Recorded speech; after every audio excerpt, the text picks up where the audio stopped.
지난 수요일 예배 마치고 난 뒤에 시무장로님들께서 우리 교회 원로 장로님들을 위해서 식사 자리를 마련하고 또 연세 드신 남자 권사님들, 여자 권사님들까지 아름다운 교제를 잘 나누었습니다. 얼마나 맛있게 잘 먹었는지 제가 노아 홍수 이후에 그렇게 맛있는 고기를 먹어본 적이 없습니다. 바쁘신 분들이 계셔서 못 드신 분들이 계실 줄 아는데 제가 보니까 여기 앉아 계신 장로님 중에 한 분은 3그릇 정도를 거뜬하게 드시고 아주 맛있게 잘 드셨는데 제 옆에 앉아서 그렇게 잘 드시는 걸 보니까 제가 너무 기분이 좋았습니다. 잘 드시는 것도 기분이 좋았고 또 우리 시무장로님들이 원로 장로님들 접대하는 것도 좋았고 여러 모양으로 좋아서 제가 그날 하루 종일 배가 불렀습니다. 그 다음 날도 배가 불러서 하루 2끼씩 먹었습니다. 제가 요즘에 한 끼를 금식하고 있거든요. 그래서 한 이틀 정도는 그날 그 밥을 먹고 난 뒤에 너무 배가 불러가지고 기분이 좋은데 오늘도 제가 기름이 좀 얼굴에 좔좔 흐르죠? 어때요? 좀 좔좔 흐른다고 얘기 좀 하세요. 뭐 이렇게 충청도 분들도 아닌데 그렇게 말하는 게 어려우실까? 오늘도 기름이 좔좔 흐르죠? 네, 마지못해서 옆구리 찔러가지고 절 받네요. 우리 시무장로님들 참 감사합니다. 아무 일 아닌 것처럼 보이지만 그런 일들이 교회를 아름답고 복되게 만들고 또 사랑을 더하고 기쁨이 넘치게 만들어주는 일 같아서 참 기분 좋았습니다. 우리 교회가 2017년도에 100주년을 맞이했는데 그 100주년을 맞이할 때가 종교개혁 500주년 해랑 딱 맞물려 있는 해였습니다.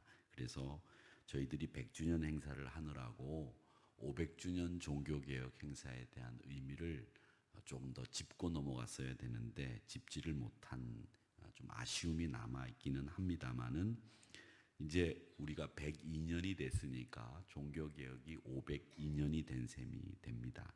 근데 이 종교개혁은 저는 이렇게 생각해요. 마틴 루터 좋은 사람이죠. 근데 마틴 루터보다도 교회가 하나님이 어떤 교회를 원하시느냐 여기에 이 종교개혁자들이 관심을 가지고 봤다는 겁니다.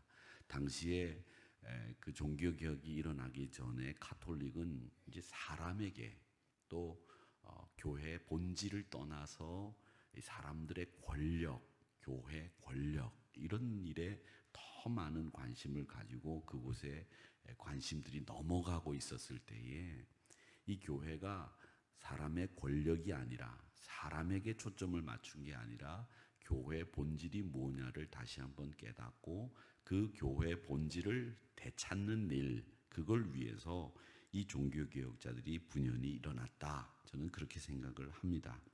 진정한 믿음이 뭐냐? 진정한 교회는 어떤 본질을 가지고 있느냐? 이걸 고민하다가 일어난 운동, 그러니까 본질로 돌아가기 위해서 일으켰던 운동이 종교개혁이었다. 그러니까 하나님이 기뻐하시는 교회론을 만들기 위해서 일으킨 종교운동이다. 저는 그렇게 생각을 합니다. 그래서 이 종교개혁을 보면 모든 사람들이 다 성경을 읽을 수 있도록 했죠. 그래서 자국어로 성경을 번역해서 마틴 루터가 제일 먼저 성경을 독일어로 번역을 했던 자국어 성경이 제일 먼저 나왔던 책이 독일어였고요. 또 누구나 주의 사자로 역할을 감당할 수 있다. 누구나 예배를 주장할 수 있다라고 하는 만인 제사장설이 여기에서 등장하게 됩니다. 그래서 진정한 개혁을 찾아야 된다고 하는 취지에서 시작된 운동이 종교개혁입니다. 그래서 누구나 예배를 주장할 수 있고 누구나 하나님의 말씀을 볼 수 있어야 된다라고 하는 중요한 이 2가지 큰 틀을 가지고 개혁을 일으켰죠. 그 종교개혁의 3가지 원리는 뭐였느냐 하면 오직 믿음, 오직 믿음. 그래서 솔라 피데스라고 하는 오직 믿음이 하나고요. 그 다음에 오직 성경입니다. 오직 성경. 그래서 솔라 스크립처 이렇게 얘기를 하죠. 그래서 솔라 피데스 솔라 스크립처. 그래서 오직 믿음과 오직 성경, 이렇게 두 가지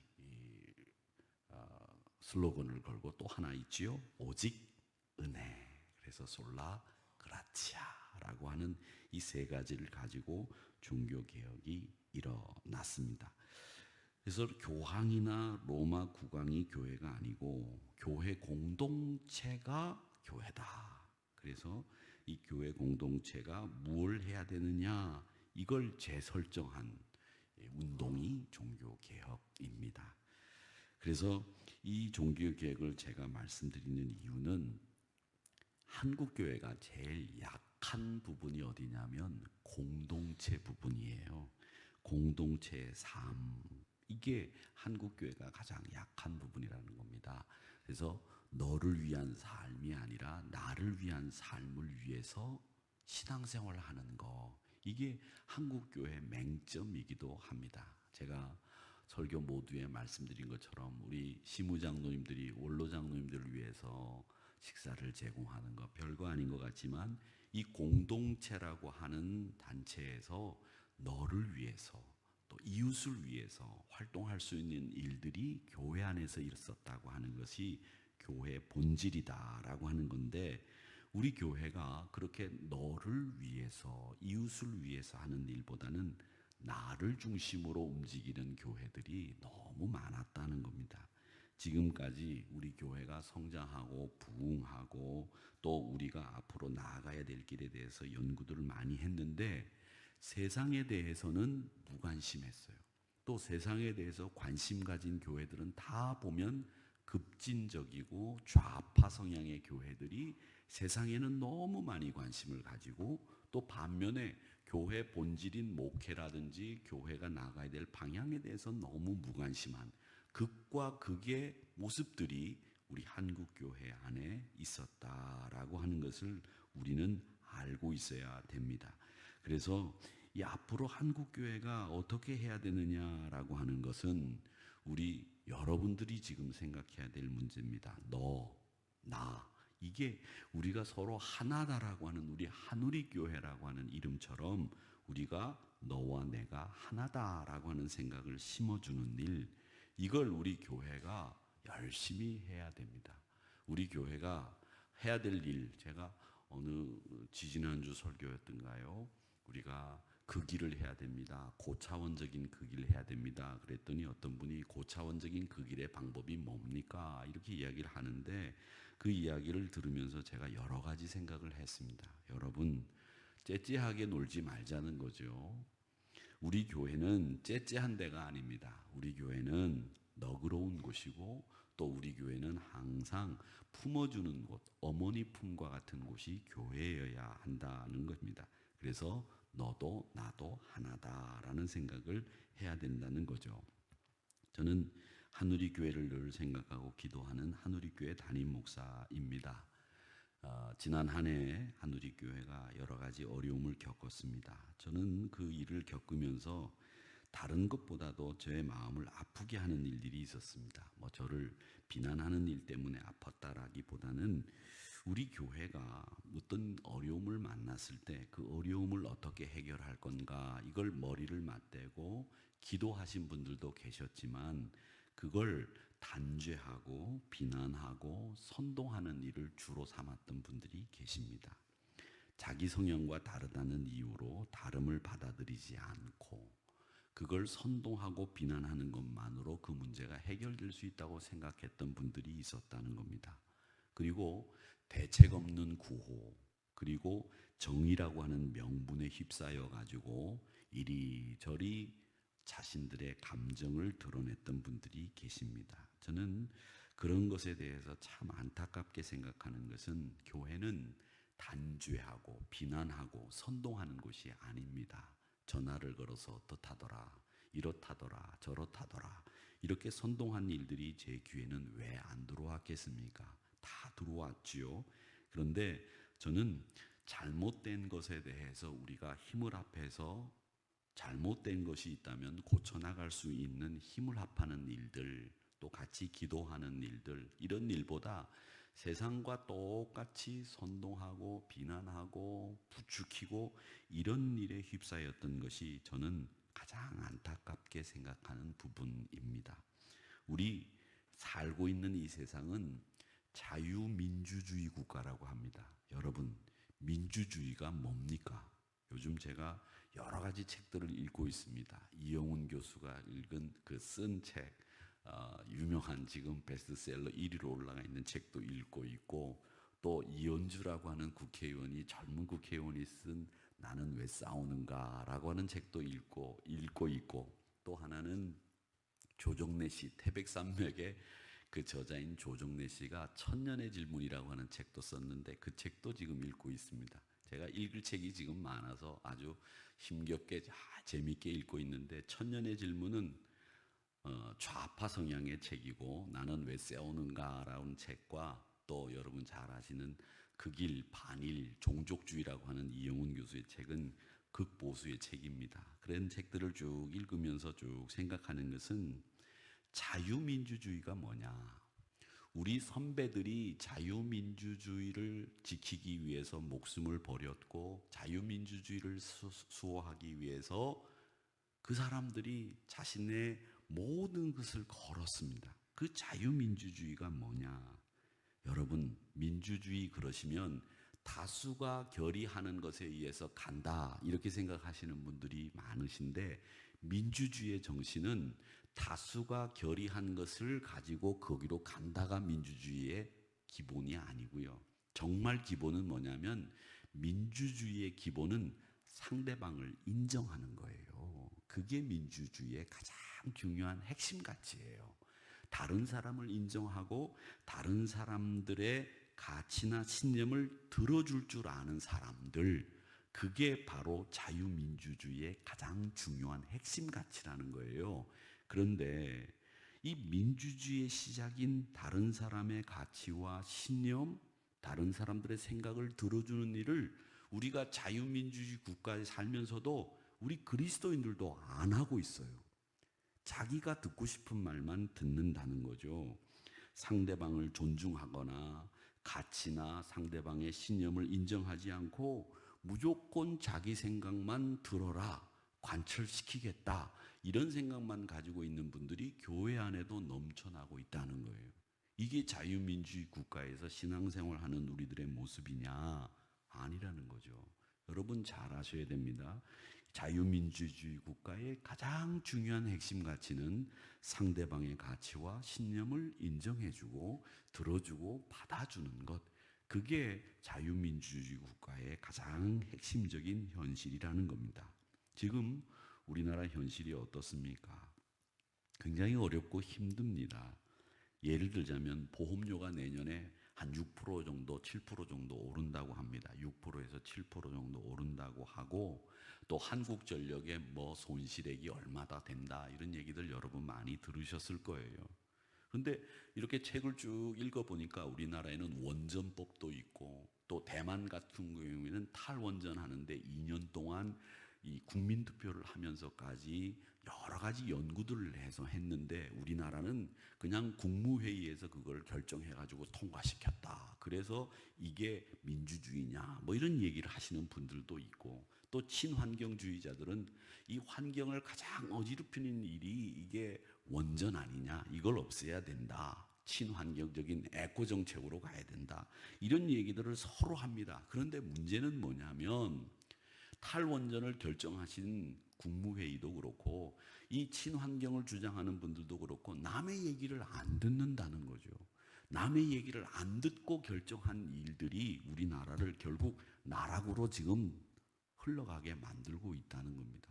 가장 남의 얘기를 들을 것 같았던 정부가, 가장 남의 얘기를 들을 것 같았던 나라가, 대통령이 가장 남의 말을 안 듣는 대통령이다라고 하는 이야기들을 하고 있다는 겁니다. 여러분, 그래서 내년에는 아마 이 가정의 경제적인 부담이 더 늘어날 겁니다. 왜냐하면 올해 이 우리나라 GDP 성장률이 한 2% 정도밖에 안 되는데, 내년에 세금을 8% 정도 올린다고 합니다. 7%에서 8% 정도 보험료 올라가는 것만큼 올린다고 세수를 짰다고 해요. 그러면 그 돈이 어디서 나와야 되느냐? 우리 주머니에서 나가야 되는 돈들입니다. 그러니까 우리가 기본적으로 쓰고 있는 돈들이 굉장히 천정부지로 내년에 오를 거라고 전망이 됩니다. 자, 여기에 우리 교회도 지금 여러 가지 문제들을 안고서 앞으로 나아가야 될 길을 생각해야 됩니다. 여러분, 앞으로 나아가야 될 걸 생각해야 되지 지금까지 지나온 것을 생각하면 안 되죠. 그러면 우리 심야기도 시간에 나온 여러분들은 우리 한우리교회가 앞으로 나아가야 될 길에 대해서 어떤 생각을 가지고 계신지 제가 묻고 싶고, 저도 듣고 싶고, 저도 고민하고 걱정해야 되는 문제라고 생각을 합니다. 여러분, 한우리교회가 앞으로 나가야 될 문제에 대해서 여러분 어떤 생각을 합니까? 지금 우리가 가지고 있었던 문제에 대해서 해결하고, 우리가 가지고 있었던 문제에 대해서 우리가 고민하고, 여기에 발목 잡혀서 끝내 여기에 주저앉아 버리면 안 되고, 앞으로 나아가야 될 것에 대해서 우리가 생각을 해야 되겠는데, 앞으로 나아가는 일에 열을 내야 되겠는데, 어떻게 앞으로 나갈 거냐, 이 방향에 대해서 우리가 생각을 하고 있느냐 하는 거죠. 이건 심각한 문제입니다. 우리 공동체 한우리교회가 102년을 지나서 200년을 향해서 간다고 했을 때, 여기서 지금 우리들이 힘을 모아야 될 일은 뭐냐면, 우리가 지금까지 달려온 길보다도 달려갈 길을 위해서 생각해야 될 시간과 달려갈 길을 위해서 우리가 투자해야 될 우리의 노력과 우리의 헌신이 더 크고 많다는 거예요. 근데 그걸 망각한 채로 지금 이 자리에서 우리가 가지고 있는 문제에 매몰돼 버리면 앞으로 나아가야 될 일에 대해서 우리가 아무것도 계획을 세울 수가 없고, 거기에 우리가 힘을 모으지 않으면 안 될 시점에 이제는 이르렀다는 거예요. 여러분, 그렇기 때문에 이 공동체가 함께 나가기 위해서 먼저 여러분 어떻게 해야 되느냐라고 하는 것을 여러분들에게 먼저 말씀을 드리려고 하는데, 공동체가 나가기 위해서, 이 공동체 방향을 위해서 우리가 한 가지 딱 모아야 될 힘이 있습니다. 그건 뭐냐면, 여러분의 삶이 이 공동체 안에 그대로 반영되고 투영되어야 합니다. 여러분의 삶이 우리 한우리교회 공동체에 투영이 되거나 그 삶에 녹아지지 않으면 우리의 앞날의 미래는 보이지 않습니다. 그래서 가장 현실적으로 우리가 가져야 될 문제는 뭐냐면, 한우리교회가 앞으로 나가야 될 방향, 한우리교회가 앞으로 우리의 삶을, 우리 공동체를 이끌어서 발전적인 방향으로 나가기 위해서는 우리 모두가 한 사람도 예외 없이 우리 삶이 이 한우리교회라고 하는 곳을 통해서 투영이 되고 반영이 되고 거기에 녹아나야 된다라고 하는 것을 여러분 꼭 기억하시기를 주님의 이름으로 축원합니다. 거기에 이기적이고 자기만 하는 모습이 난무하게 되면 그 공동체는 무너져요. 이 공동체가 살아나기 위해서 우리 모두의 삶이 여기에 녹아나야 된다고 하는 것, 이게 바로 바늘과 실처럼 따라다녀야 되는 것이다 라고 하는 것을 여러분 꼭 기억하시기를 바랍니다. 이게 한우리 공동체의 참 회원으로 우리 공동체를 사랑하는 우리 한우리 성도님들이 다 되시기를 주님의 이름으로 축원합니다. 정말 우리가 하늘교회를 사랑한다고 하면 여러분의 삶이 투영되고 녹아나고 그 삶 속에서 여러분 이 한우리교회를 사랑하는 그런 희생적이고 헌신하는 모습이 있어야 된다는 겁니다. 자, 그러면 이 공동체 삶이란 구체적으로 뭘 얘기하느냐? 저는 이 공동체 삶의 가장 중요한 가치는 나눔이라고 생각합니다. 왜 우리가 같이 모였습니까? 나누기 위해서 모이는 거예요. 말씀을 나누고, 기도를 나누고, 사랑을 나누고, 내 뜨거운 헌신의 모습을 통해서 본받게 하기도 하고 따라가기도 하는 것, 그게 공동체의 가장 큰 특징이라고 하는 겁니다. 나눔이에요. 이 나눔이라고 하는 것은 우리 그리스도께서 우리에게 보여주신 겁니다. 십자가에서 돌아가시면서 자기 생명을 나누셨어요. 하나님은 우리를 구원하시기 위해서 당신의 아들을 나누셨어요. 이런 나누는 일들이 필요하다는 겁니다. 여기에서 화평의 능력이 나타나는 겁니다. 주님이 우리 인간과 하나님 사이에서 화평을 이루지 않으셨습니까? 그 화평은 우리 주님이 그 몸을 내어 놓으심으로 말미암아 이루어진 거예요. 나누지 않고는 화평이 이루어지지 않습니다. 양보하지 않고서는 화평이 이루어지지 않습니다. 여러분, 그것이 우리에게 필요한 일입니다. 그런데 우리는 끝까지 양보하지 않으려고 하죠. 자기 주장을 관철시키려고 하고 끝까지 자기 명분을 내놓지 않으려고 한다는 겁니다. 저도 그런 것을 보면서 굉장히 속상합니다. 완고하고 고집스럽고 자기 주장에서 한 발도 물러서지 않는 분들을 보면 가슴이 답답합니다. 여러분, 그렇게 완고한 것도 좋지 않습니다. 믿음의 사람들은 교회를 위해서 일하시는 분들이라고 한다면 여러분들이 나누는 가운데 화평을 이룰 수 있다고 하는 것을 꼭 기억하셔야 됩니다. 꼭 기억하십시오. 문제가 생기는 경우 거기에 보면 항상 어떤 문제가 있느냐? 무례합니다. 자기 주장만 피웁니다.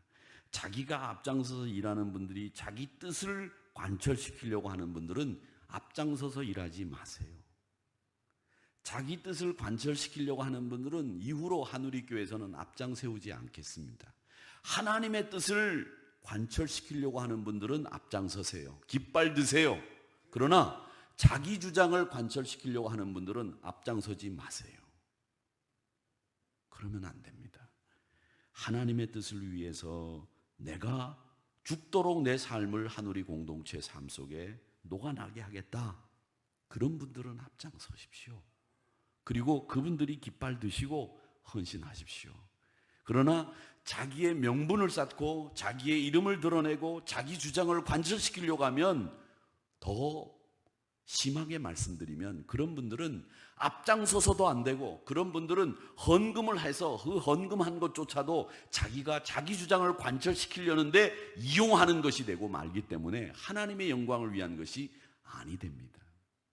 여러분, 그런 헌금을 하나님 기뻐 받으시지 않으세요? 그 돈이 아무리 커도 자기 주장을 관철시키려는데 이용되는 돈이라면 그건 헌금이 아니에요. 또 말만 하고 몸만 사리는 분들 계십니다. 말만 하고 몸만 사리고 눈치 보고 이리저리 여기 붙었다 저기 붙었다 할 수 있습니다. 여러분, 제가 말씀드리죠. 우리는 주님 편에 서 있어야 되는 사람들입니다. 여러분들이 지금까지 주님 편에 서 있었다고 한다면 여러분은 참 잘하신 겁니다. 앞으로도 주님 편에 계속 서시기를 주의 이름으로 축원합니다. 우리가 모자라도, 우리가 부족해도 저나 여러분이나 다 완벽할 수는 없어요. 부족한 부분도 있겠죠. 그런데 여러분들이 지금 주님 편에 서겠다고 하는 각오를 다지고 서신다면, 화평을 위해서 자기 자신을 내어놓을 각오를 가지고 계신다면 자신을 여십시오. 내어놓으십시오. 그리고 여러분들이 그 화평, 나눔을 위해서 서신다면 여러분들은 분명히 한우리교회 100년에 정말 위대한 분들이었고 정말 이런 분들이 없었다라고 하는 평가를 받게 될 겁니다. 한우리교회가 100주년을 지나고 어려웠던 그 경험을 한우리교회가 잘 이겨내고 200년의 역사를 이렇게 맞이했다고 했을 때 여러분들의 공은 그 어떤 분들보다도 훨씬 더 크고 위대한 역사를 이룬 분이라고 저는 생각하리라고 생각합니다. 그러기에 사랑하는 우리 성도 여러분, 화평을 위해서 자신을 내어놓는 일에 주저없으시기를 주의 이름으로 축원합니다. 마틴 루터 킹이 이런 이야기를 했습니다. 마지막 설교에 이런 부분이 있습니다. 그의 마지막 설교에, 만일 여러분이 내 생의 마지막 날 나와 함께 있을 수 있다고 한다면 내 장례식은 길게 치르지 마십시오. 내가 노벨 평화상 받았다는 이야기 다시는 말씀하지 마십시오. 중요한 일 아닙니다. 마지막 날 마틴 루터 킹이라고 하는 사람에 대해서 이야기할 때 남에게 봉사한 일만 말씀해 주십시오. 굶주린 사람에게 먹을 거 주려고 노력했다는 말, 그것만 해 주십시오. 갇힌 자를 돌봐주고 그 사람들을 이해하려고 노력했던 사람이었다는 것만 말씀해 주십시오. 저는 그것으로 만족합니다. 그것으로 저는 기쁩니다. 그 이상 아무것도 말하지 마십시오. 그게 루터의 마지막 설교였습니다. 우리는 주고받는 사람들이 아닙니다. 물론 요즘 교회 안에서 주고받으려고 하는 분들이 많이 계세요. 아니, 주진 않고 자꾸 받으려고 하는 분만 계십니다. 여러분, 주고받는 원리가 뭡니까? 그건 사랑입니다. 요한복음 3장 16절에서 하나님이 세상을 이처럼 사랑하사 독생자를 주셨다고 했는데 이게 기독교의 가장 중요한 사랑의 본질 아닙니까? 여러분, 내어놓는 겁니다. 사람이 태어나서 성숙한 단계까지 이르는데 세 단계 성숙한 단계에 이른다고 하죠. 하나는 받는 단계, 조금 더 성장하면 소유하는 단계, 그 다음에 세 번째가 나누는 단계가 된다고 합니다. 신앙도 마찬가지입니다. 처음 초신자가 되면 받는 일에만 관심을 가져요. 그러다가 이제는 내 믿음을 어떻게 지킬까 생각하는 일로 관심을 가지면서 신앙이 성장합니다. 그러다가 더 신앙이 성장하면 내가 어떻게 하면 우리 교회를 위해, 내가 어떻게 하면 우리 구역을 위해, 기관을 위해서 희생하고 나눌 수 있을까, 이걸 생각하는 단계로 발전하게 되는 거죠. 여러분, 하늘이 교회를 위해서 내가 뭘 할 수 있는가, 지금 이걸 생각해야 될 때가 왔습니다. 교회에서 여러분의 개인 이득을 취하려고 하지 마시고, 교회는 생명을 나누어 주는 곳이고 또 생명을 얻은 곳입니다. 나누는 생활, 베푸는 생활만큼 기쁨이 넘치는 생활이 어디 있겠습니까? 나눔이 기적을 낳습니다. 물론 그건 물질만 나누라고 하는 얘기가 아니에요. 미소든 마음이든 나누어 보십시오.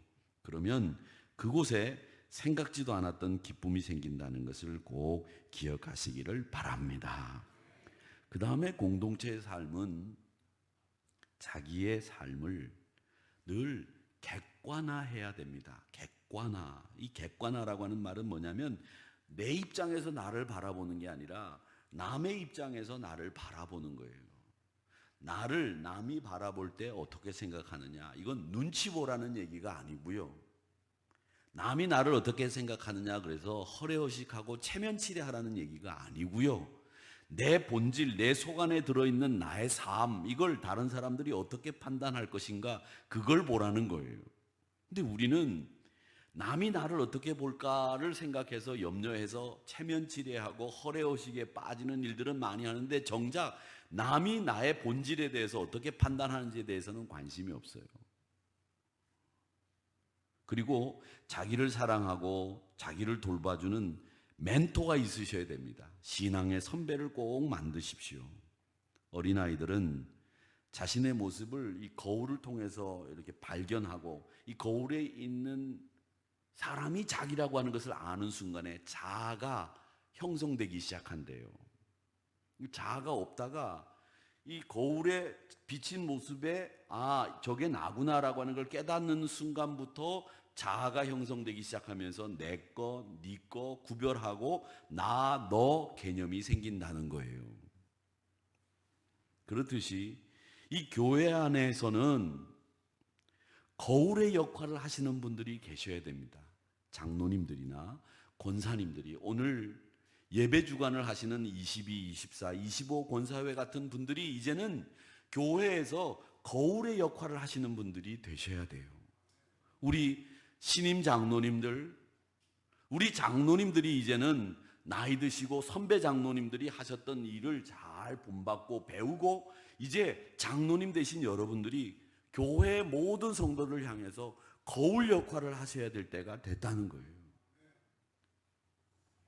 누구든지 그분을 바라보면 자기 안에 약점이 보이고, 그분을 바라보면 내 안에 뭐가 부족한지가 보이고, 그분을 바라보면 내가 어디에 더 신경을 써야 되고 관심을 기울여야 되는지, 그런 거울 역할을 하는 분들이 우리 장로님들, 권사님들 중에 많이 나오시기를 축원합니다. 그렇게 될 때 그런 분들이 공동체 안에 많아지시면 우리 하늘이 교회는 분명히 어느 누구라도 정말 부러워하는 그런 교회가 되고, 그런 사람들이 부러워하는 교회보다도 하나님이 기뻐하시는 교회가 될 줄로 믿습니다. 저는 부디 빌기는 여러분들이 많은 거울 역할을 해주시기를 부탁을 드립니다. 가끔 신문 기사를 보면 누구누구의 일을 거울 삼아라는 표현이 나오죠. 이 말은 그 일을 교훈 삼자는 말입니다. 고린도전서 10장 6절에도 보면 이런 일을 우리의 본보기가 되어라고 하는 말씀이 있습니다. 말씀은 우리가 거울이 되자는 뜻이에요. 우리가 거울이 되자. 이러한 일은 우리의 본보기가 되어 우리로 하여금 그들이 악을 즐겨한 것 같이 즐겨하는 자가 되지 않게 하려 함이니, 우리가 거울이 돼서 그 사람들을 반면교사로 삼아서 더 이상 그 사람들처럼 악한 일을 하지 않고 선한 일을 하고 기쁜 일을 하는 사람이 되자, 이런 이야기를 하는 겁니다. 사빈 멜시오르 보네라는 사람이 있습니다. 이 보네라는 사람이 거울의 역사라는 책을 썼는데, 이 사람들은요, 선사시대, 그러니까 기록을 하지 않던 프리히스토리컬한 그 전 시대부터 자신의 모습을 보기 위해서 고여 있는 물을 들여다보거나 돌을 갈아가지고 자기 얼굴을 비춰봤대요. 요즘은 거울을 안 가지고 다녀도 핸드폰이 거울 역할을 하는 핸드폰이 있어서 식사를 하고 난 뒤에 보면 남자들은 그렇게 하지 않는데 여자분들은 이렇게 핸드폰을 꺼내가지고 거울 역할을 하는 앱이 있더라고요. 그래서 이렇게 해가지고 이렇게 하고 뭐 그렇게 하시던데, 이 남녀노소의 필수품이 거울입니다. 2000년 전에 우리나라에서도 청동으로 거울을 만들었고, 13세기 후반부터 이 평판 유리 뒷면에 금속을 대가지고 거울을 만들었다고 해요. 그러니까 한 거울이 만들어진 지는 한 800년에서 900년 정도 됐겠죠. 선사시대 사람들이 고인물을 들여다보기 시작한 이래로 최신 거울에 이르기까지 이 거울의 용도는, 제일 중요한 용도가 자기를 보기 위해서 거울을 보는 겁니다. 만원경, 제가 쓰고 있는 이 안경은 남을 보기 위해서 쓰는 물품입니다만은 거울은 나를 보기 위해서 쓰는 겁니다. 저는 우리 그리스도인들에게 있어서 만원경이나 현미경, 안경, 돋보기보다도 우리 그리스도인들에게 진짜 필요한 건 뭐냐? 만원경으로 멀리 있는 사람의 흠집 찾아내고, 현미경으로 그 사람이 어디 구석에 먼지가 있는지 찾아내는 거, 그거 우리 그리스도인들에게 필요한 게 아니라, 우리 그리스도인들에게 진짜 필요한 것은 뭐냐면 나를 비춰볼 수 있는 거울이 진짜 필요하다는 겁니다. 고린도후서 13장 5절에 보면 이런 말씀이 있습니다. 너희는 믿음 안에 있는가 너희 자신을 시험하고 너희 자신을 확증해라. 네가 믿음 안에 있는지 시험 한번 해봐라. 그리고 네가 믿음 안에 있다는 걸 확증해라. 확증해라. 믿음 밖에 있으면 빨리 믿음 안으로 들어와라. 예수 그리스도가 너희 안에 계신 줄을 너희가 왜 스스로 모르느냐? 그렇지 않으면 너희는 버림받은 자다. 나를 잘 알아야 됩니다. 그래야 남도 잘 알 수 있습니다. 그러기에 우리 하누리 교회는 거울 역할을 하시는 분들이 많아지시고, 또 우리 하누리 교회 성도님들은 만원경이나 현미경을 보는 일보다도 거울을 들여다보는 일에 더 관심을 기울이는 여러분들이 되시기를 주의 이름으로 축원합니다. 저는 마지막으로 성경에 나오는 이야기 하나를 소개하고 설교를 마치려고 하는데, 출애굽기 38장 8절에 보면 이런 말씀이 있습니다. 우리 같이 한번 읽어보겠습니다. 시작. 그가 놋으로 구멍을 만들고 회막문에서 수종드는 여인들의 거울로 만들었더라. 아멘. 하나님께서 모세에게 성막을 지으라고 하셨는데, 그 성막을 지으라고 하시면서 크기, 색깔, 방향, 재료, 이걸 상세하게 모세에게 지시를 하셨어요. 그런데 그 중에 이 물두멍은 어떻게 만들어야 되느냐 하면, 오늘 이 말씀처럼 물두멍을 만드는데 수종드는 여인의 거울로 만들어라. 이렇게 이야기를 하셨어요. 여러분, 이 물두멍을 수종드는 여인의 거울로 만들어라. 이렇게 말씀하셨으면 이 물두멍이라고 하는 게 뭐냐면 말이죠. 번제단에 제사를 드리고 난 뒤에 물두멍에서 손을 씻고 그런 다음에 성소에 들어가는 거예요. 그러니까 번제단에서 이제 각을 떠서 기름을 불태우고 뭐 뼈는 뼈대로 살은 살대로 이렇게 다 고르고 나면 이제 피도 튀고 뭐 지저분해졌을 거 아니에요? 성소에 들어가는데 그 지저분한 몸으로 그냥 들어가는 게 아니라 물두멍에서 이 제사장이 다 자기 몸을 씻고 그 다음 성소에 들어가는 거예요.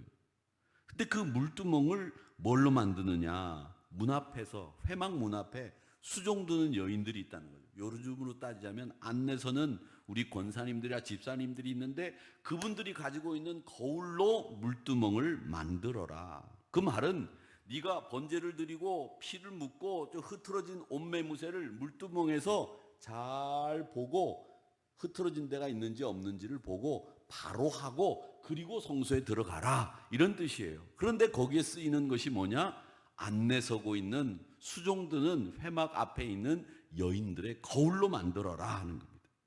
자, 그러면 여러분, 회막 앞에서 수종드는 여인들에게 있어서 제일 소중한 물건이 뭐냐? 옛날에는 거울이에요. 거울. 왜냐하면 사람들을 맞이하고 사람들 앞에서 웃어야 되는 그런 일을 하는 분들이 머리가 새 집을 짓고 있으면 되겠습니까? 립스틱이 이렇게 잘못 그려져 있으면 되겠어요? 거울을 보고 항상 예쁘게 해야죠. 그렇죠? 그렇죠? 안 그렇습니까? 요즘에는 눈썹도 이렇게 다듬고 그죠? 방송하러 가면요, 제 눈썹이 이렇게 길고 이렇게 삐쭉삐쭉 나왔다고 그래서 제 눈썹을 다듬어줘서 제가 방송하면서 눈썹 다듬는 걸 배웠어요. 그래가지고 이 남자들도 눈썹을 다듬는구나, 이게 그걸 배웠는데 여자분들은 이 눈썹을 여기 다 다듬잖아요. 그렇죠? 그렇더라고요. 그 거울 없으면 되겠어요? 안 되죠?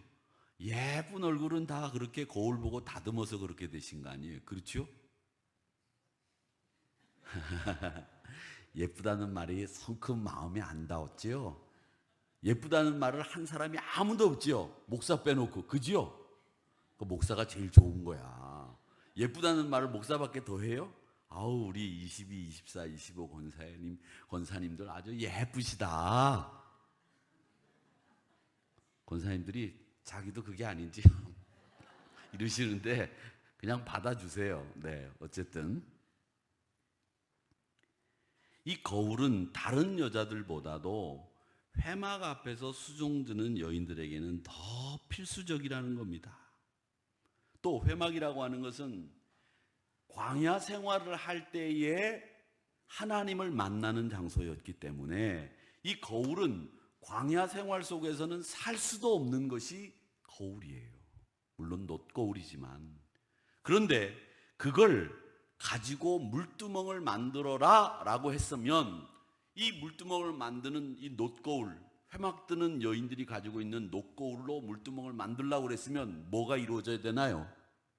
회막 앞에서 수종드는 여인들이 자기의 놋거울을 드려야 물두멍이 만들어지는 거예요. 이해되시지요? 드려야 되는 거예요. 드리지 않으면 안 된다는 거죠. 그런데 회막 앞에서 수종드는 여인들에게 가장 소중한 게 뭐냐? 놋거울인 거예요. 근데 그걸 드리라는 거예요. 그걸로 물두멍을 만들라는 거예요. 그건 뭐냐? 저는 이런 생각을 해요. 김연아 선수가 피겨스케이트에서 정말 우리나라의 국위를 선양했는데 그 김연아 선수에게서 제일 중요한 게 뭐겠어요? 스케이트. 그걸 바치라는 거예요. 우리 최영 권사님 오늘 기도하셨는데 우리 권사님, 우리 세은 양이 결혼했는데 우리 세은 양이 발레를 하면서 제일 중요한 게 뭘까요? 뭐예요? 자기 몸이 제일 중요하죠. 그렇죠? 제일 중요한 게 뭘까? 발레복? 슈즈예요? 토슈즈? 그게 제일 중요하대요. 그걸 바치라는 거예요. 그걸 바치라는 거예요. 펜싱 선수라면 칼이 제일 중요하겠죠. 또 어떤 선수든지 운동을 하는 선수에게서 제가 자기가 제일 소중하게 생각하는 그걸 바치라는 거예요. 그 회막 앞에 수종드는 여인의 거울로 물두멍을 만들라고 했을 때 여러분 그 물두멍을 만드는 재료만 생각하지 마시고 그 회막 앞에 수종드는 여인들이 놋거울을 바치지 않으면 안 됐다는 거예요. 근데 그걸 바쳐서 물두멍을 만들었다는 거죠. 가장 자기가 아끼는 물건을 드린 여인, 꼭 필요하고 나에게 없어서는 안 되는 물건을 드린 사람들이 바로 그 회막 앞에 수종드는 여인들이었다는 겁니다. 성막이라고 하는 큰 이스라엘 공동체의 목표를 향해서 아낌없이 드린 손길을 우리는 칭찬하고 기억해야 됩니다. 그리고 우리 삶 속에서도 그걸 실천해야 됩니다. 회막 앞에서 수종드는 여인들의 거울로 물두멍을 만들라. 사랑하는 성도 여러분, 공동체는 희생으로 이루어져 갑니다. 또 단순하고 복잡하지 않게 생각하십시오. 드리라 그러면 드리고, 헌신하자 그러면 헌신하고, 목사가 여러분 죽이려고 하지 않는다면, 목사가 기도하고 한 일이라면 따라오시기를 축원합니다. 한 사람씩 찾아다니면서 여러분을 이해시키고 설득해서 따라오라고 하기에 너무 시간이 없고 저도 할 일 많습니다. 요즘에 제가 하는 일이 병원 투어하는 일이에요. 병원 투어하는 일. 8월 달 내내 일산 저기서부터 강남 세브란스로부터 시작을 해서 우리 병원 투어하는 일. 그래서 제가 매일 얘기하는 게 내가 오늘도 병원 투어했다. 그렇게 얘기를 합니다. 그러면서 제 마음속에 이런 생각이 들어요. 제가 가서 기도할 때마다 우리 신자들이 하나님 고침받고 일어났으면 좋겠습니다. 이런 마음이 제가 간절합니다. 못 일어나시고 아직도 병상에 누워있는 신자들 보면 제가 가슴을 치고 제가 능력이 없는 것 같아서 제 자신도 제 스스로 말씀을 보면서 머리를 찢습니다. 하다 안 돼서 제가 오늘은 니코스 카찬자스키라고 하는 사람이 쓴 예수님의 마지막 유혹이라고 하는 영화를 보면서 예수님의 삶이 어떻게 또 저렇게 다르게 보였을까 그걸 막 보면서 졸다가 자다가 그렇게 봤습니다. 한번 보시기 바랍니다. 우리 하누리 교회는 하나님의 교회 공동체고 우리 모두가 함께 해야 되는 곳입니다. 교회를 위하는 일이라고 한다면 우리 같이 힘을 합해서 함께 나가는 일에 동참해 주시고 물두멍을 만들기 위해서 거울을 바친 회막 앞에 수종드는 여인과 같은 헌신, 그걸 여러분 꼭 기억하시면서 또 나를 객관적으로 보는 훈련을 많이 쌓으셔서 나눔이라고 하는 아름다운 삶의 방식을 꼭 실천하며 사시는 우리 하누리 성도님들이 되시기를 주님의 이름으로 축원합니다. 사실 오늘 설교 준비를 하면서 제가 하고 싶은 말들을 많이 썼는데 제가 써놓고 난 뒤에 고민을 많이 했어요. 이렇게 씻으면서 머리를 감다가 또 일어나서 다 털고 원고를 보면서 이런 생각 저런 생각을 하다가 우리 원고를 수정하고 정리하는 정 목사하고 같이 의견을 나눴어요. 야, 수위를 이 정도 하면 어떻겠느냐, 저 정도 하면 어떻겠느냐 그랬더니 우리 정 목사가 수위는 이 정도 하는 게 좋은데 제가 원고를 다시 써보낼까요? 아니면 목사님이 다시 원고를 정리하시겠습니까? 그래서 아니, 네가 보낸 원고를 가지고 내 원고를 수정하시는데 수정한 걸 가지고 내가 수위 조절하겠다. 그렇게 서로 구음을 맞췄습니다. 혹시 오늘 설교하는 가운데 여러분들에게 상처가 되거나 또 혹은 여러분들에게 또 새로운 어떤 마음의 장애가 생기지 않을까라는 생각에 제가 염려를 많이 하면서 하누리교회를 위해서 기도하면서 준비한 원고인데, 저는 우리 하누리교회가 다른 것보다도 이제 앞으로 나가야 될 방향을 위해서 우리가 어떻게 하면 앞으로 나가서 어떻게 하면 우리의 앞날을 위해서 같이 힘을 합할 수 있는가, 여기에 우리가 관심을 가지고 신경을 써야 될 때가 됐는데 여러분들이 그런데 너무 무관심한 것 같아서 이런 일을 우리가 환기시키고 앞으로 나아갈 일에 대해서 어떻게 우리가 할 것인지에 대해서 한번 고민하는, 오늘부터 고민하는 이런 여러분들이 되기를 바라는 마음에서 오늘 설교를 교회 공동체성이라고 하는 조금은 무미건조한 제목으로 설교를 했습니다.